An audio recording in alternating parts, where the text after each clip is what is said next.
Sidang hari ini, Senin, tanggal 24 Juni 2024, Pengadilan Tata Usaha Negara yang memeriksa dan mengadili perkara gugatan pada tingkat pertama dengan acara biasa dengan nomor register perkara 20-2024-PT UN Surabaya antara penggugat Zahra Alif SHMH berhadapan dengan tergugat Wali Kota Surabaya Elia Rosa SHMH.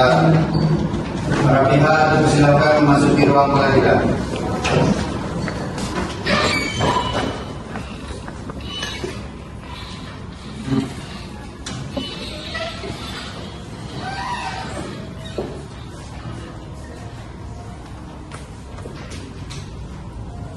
Majelis hakim memasuki ruang persidangan. Hadirin dimohon berdiri.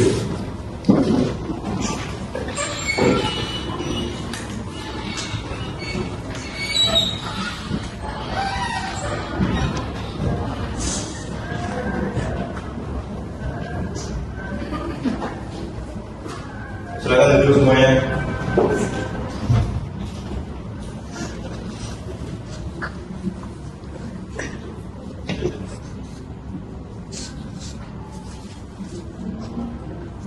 Pengadilan Tata Usaha Negara yang memeriksa dan mengadili perkara gugatan pada tingkat pertama dengan acara biasa dengan nomor register perkara 20-G-2024-PT UN Surabaya antara penggugat Zahra Alif SHMH berhadapan dengan tergugat Wali Kota Surabaya Elia Rosa SH.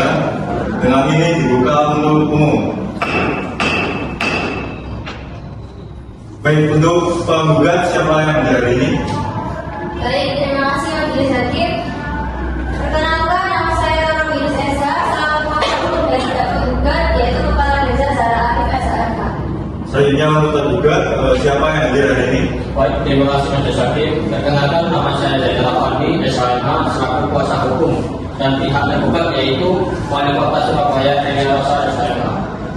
Baik, berdasarkan penetapan yang sudah ditetapkan oleh Majelis Hakim, maka agenda sidang pada hari ini adalah pembacaan putusan oleh Majelis Hakim untuk kedua belah pihak mohon didengarkan dengan seksama. Baik, ya. Putusan akan dibacakan oleh Hakim Mahkota. Dengan hormat yang bertanda tangan di bawah ini.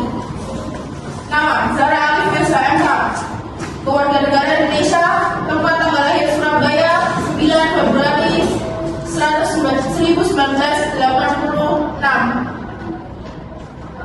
NIK 3578-190-29-50003. Pekerjaan Kepala Desa, alamat Jalan Panglima nomor 2, Kelurahan Sumalawan, Kecamatan Sukolilo, Kota Surabaya. Berdasarkan surat kuasa khusus nomor 470-431-212.1/2024 tanggal 4 Maret 2024 memberikan kuasa kepada Roro Wilis SHMH, warga negara di Indonesia, tempat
sebagai berikut, bahwa objek sengketa telah memenuhi unsur pasal 1 angka 9 Undang-Undang Nomor 51 Tahun 2009 karena 1. Objek sengketa dikeluarkan dalam bentuk penetapan tertulis oleh pejabat tata usaha negara. 2.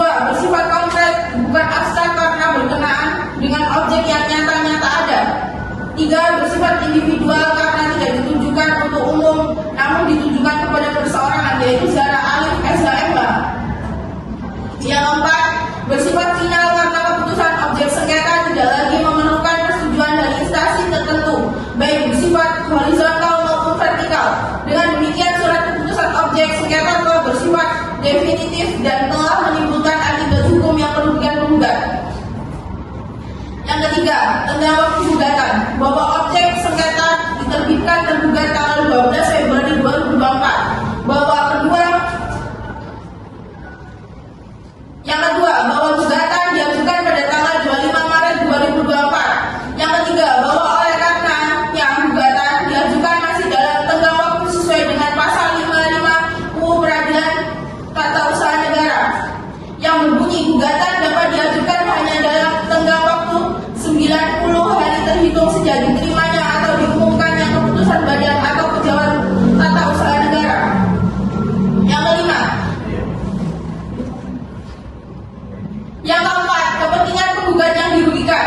Penggugat merasa dirugikan karena pemecatan dari jabatan kepala desa tanpa dasar yang kuat dan tidak sesuai dengan Undang-Undang Nomor 6 Tahun 2014 tentang desa yang berdampak pada hak dan kepentingan penggugat sebagai kepala desa. Yang kelima, dasar dan alasan gugatan, bahwa yang menjadi dasar alasan diajukannya gugatan tata usaha ini adalah sebagai berikut, bahwa terdapat ketidaksesuaian surat keputusan pemecatan dengan Peraturan Menteri Dalam Negeri Republik Indonesia Nomor 66 Tahun 2017 tentang perubahan atas Peraturan Menteri Dalam Negeri Republik Indonesia Nomor 82 Tahun 2015 tentang pengangkatan dan pemberhentian kepala desa. Penggugat telah melakukan proses pengunduran diri sebagai kepala desa Semolo Baru dan tidak melanggar ketentuan undang-undang tersebut. Selain itu, penggugat tidak memiliki hak untuk menjadi pengurus partai politik sesuai dengan undang-undang yang berlaku. Selanjutnya, bahwa oleh karena keputusan tergugat menerbitkan surat keputusan dengan nomor 04/2024/2/Ketun/Surabaya tidak sesuai atau bertentangan dengan peraturan perundang-undangan dan asas-asas umum pemerintahan yang baik serta asas umum penyelenggaraan negara, sehingga berdasarkan ketentuan pasal 53 ayat 2 Undang-Undang Nomor 9 Tahun 2004 tentang perubahan atas Undang-Undang Nomor 5 Tahun 1986 tentang peradilan tata usaha negara. Dengan demikian, sudah sepatutnya keputusan pencabutan tergugat tersebut dinyatakan batal atau tidak sah dan dicabut. Petitum mengabulkan gugatan penggugat itu selanjutnya menyatakan batal atau tidak sah surat keputusan nomor 04/2024/Romawi 2 Ketun/Surabaya tanggal 12 Februari 2024 mewajibkan tergugat untuk mencabut surat keputusan nomor 04/2024/Romawi 2 Ketun/Surabaya tanggal 12 Februari 2024. Yang keempat, mewajibkan kepada tergugat untuk merehabilitasi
yang dinyatakan secara tegas oleh tergugat. Kedua, bahwa tergugat menolak dengan tegas dalil penggugat yang menyatakan surat keputusan yang dikeluarkan oleh tergugat bertentangan dalam pemberhentian aparatur sipil negara sebagaimana dimaksud dalam pasal 87 ayat 4 Undang-Undang Nomor 5 Tahun 2014 tentang aparatur sipil negara. Yang kedua, fakta yang sebenarnya adalah tergugat dalam mengeluarkan surat keputusan telah sesuai dengan pasal 84. Yang kedua, fakta yang sebenarnya adalah surat keputusan yang dikeluarkan oleh tergugat telah sesuai dengan juknis pemberhentian aparatur sipil dengan sebagaimana dimaksud dalam pasal 8 ayat 2 Peraturan Pemerintah Nomor 94 Tahun 2021 tentang disiplin pegawai negeri sipil, dan tergugat telah memberi peringatan secara lisan maupun tertulis.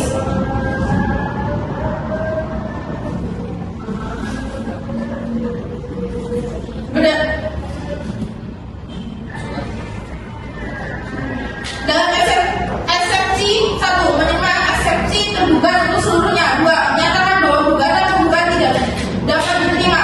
Yang kedua, dalam pokok perkara menolak gugatan tergugat seluruhnya, menyatakan SK nomor 04/2/2/Petun/2024 tanggal 12 Februari 2024 yang dikeluarkan oleh tergugat dinyatakan sah dan berlaku. Yang ketiga, menghukum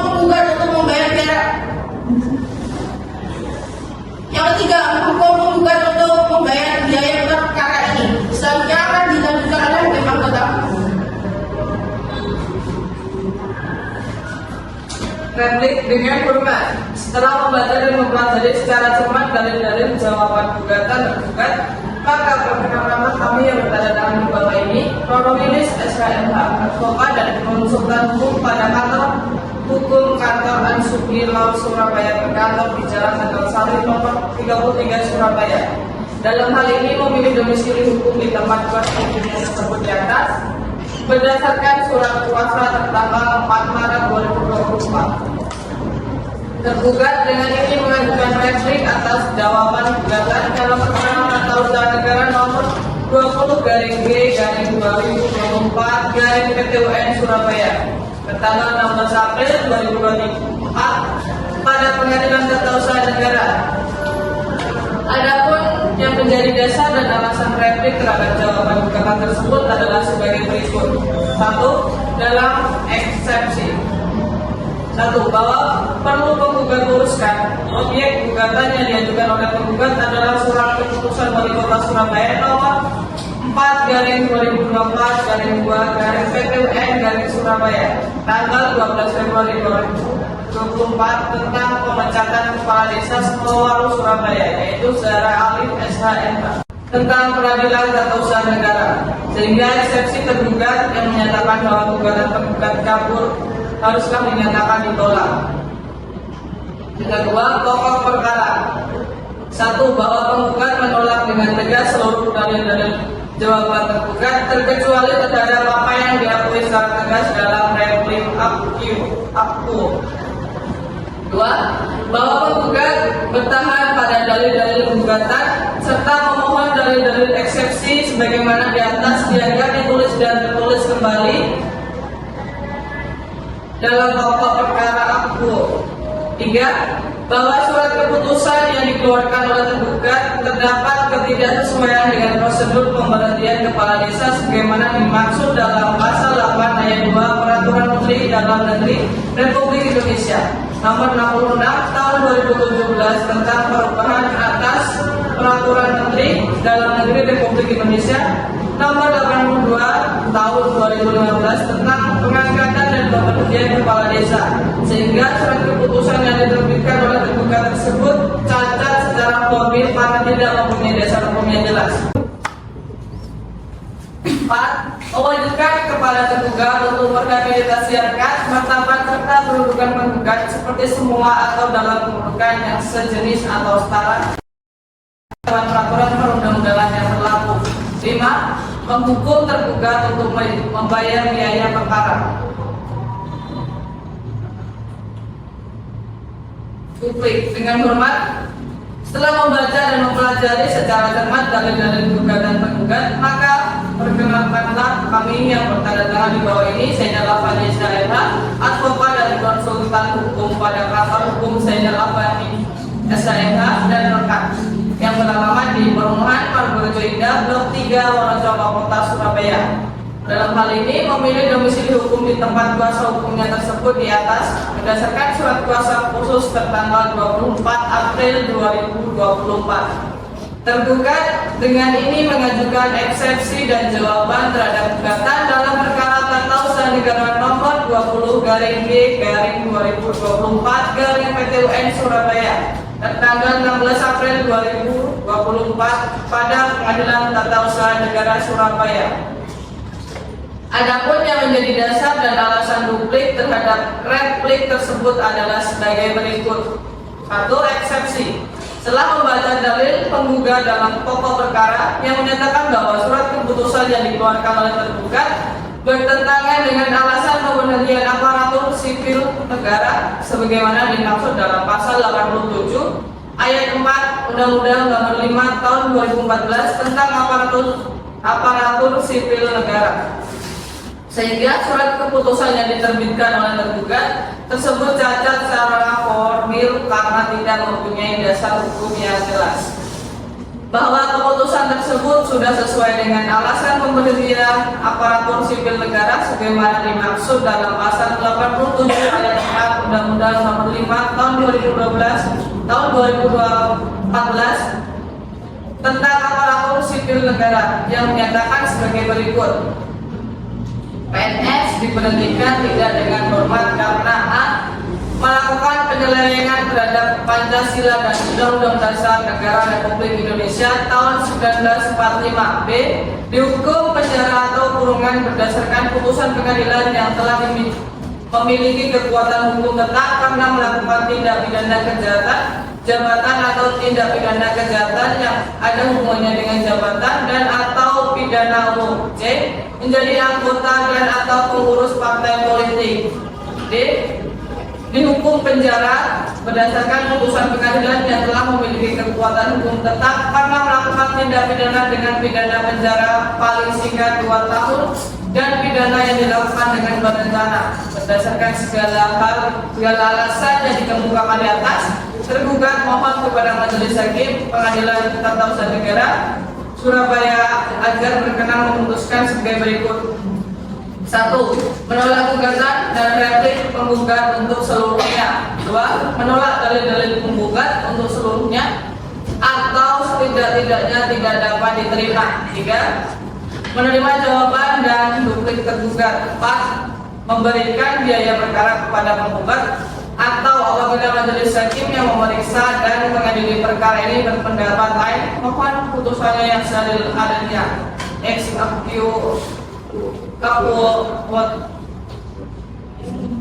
Mengenai dalil dan menimbang akan dibacakan hakim ketua. Baik, pada hari ini Majelis Hakim Pengadilan Tata Usaha Negara yang terdiri dari saya, Muhammad Rizkon, setelah mempertimbangkan gugatan yang diajukan oleh Zahra Alif sebagai penggugat terhadap putusan Wali Kota Kalian sebagai tergugat dengan pertimbangan sebagai berikut. 1. PT-UN telah memeriksa bukti-bukti dan argumen yang diajukan oleh kedua belah pihak. 2. Menurut Undang-Undang Nomor 5 Tahun 2014 tentang Aparatur Sipil Negara dan Peraturan Pemerintah Nomor 53 Tahun 2010 tentang Disiplin PNS, penggugat memiliki hak untuk terlibat dalam kegiatan politik tanpa berdampak pada kinerja dan netralitasnya sebagai seorang lurah.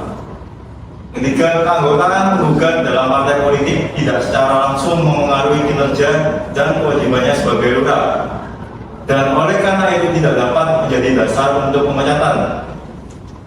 Berdasarkan pertimbangan tersebut, Pengadilan Tata Usaha Negara memutuskan: 1. Membatalkan keputusan Wali Kota yang mengenai pemecatan terhadap Zahra Alif. 2. Mengembalikan status dan hak-hak yang melekat pada Zahra Alif sebelum dilakukannya pemecatan. 3. Menyatakan bahwa Zahra Alif dapat kembali menjabat sebagai lurah di di Semalawaru dengan segala hak dan kewajibannya. Demikian putusan ini dibacakan di hadapan pihak penggugat dan tergugat pada hari ini. Putusan ini bersifat mengikat dan mengakhiri perkara di tingkat Pengadilan Tata Usaha Negara Surabaya 24 Juni 2024. Muhammad Rizkon SHMH, Agnia Rizky SHMH, Termaska SHMH, dan Panitra Rizky Akbar SHMH.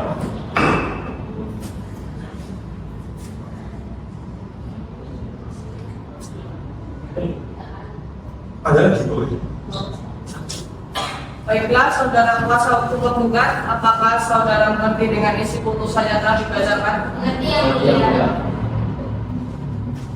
Apakah menerima putusan ini? Kami akan mempertimbangkan yang mulia. Saudara kuasa hukum tergugat, apakah saudara mengerti dengan isi putusan yang telah dibacakan? Mengerti yang mulia.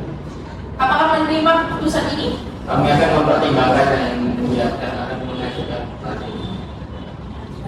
Baik, kepada pihak yang merasa keberatan dengan isi putusan tersebut dapat mengajukan banding dengan tenggang waktu 14 hari sebagaimana diatur dalam undang-undang sejak putusan ini dibacakan melalui kepanitraan Pengadilan Tata Usaha Negara Surabaya. Dengan ini sidang dinyatakan selesai dan ditutup.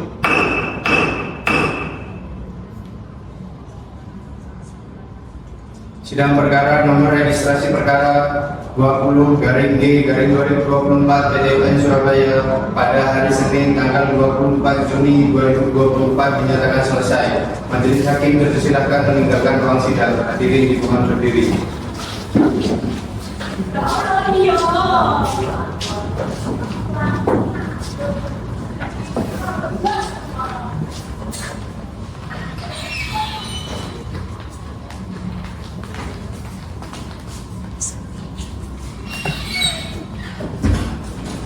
Para pihak dipersilakan meninggalkan persidangan.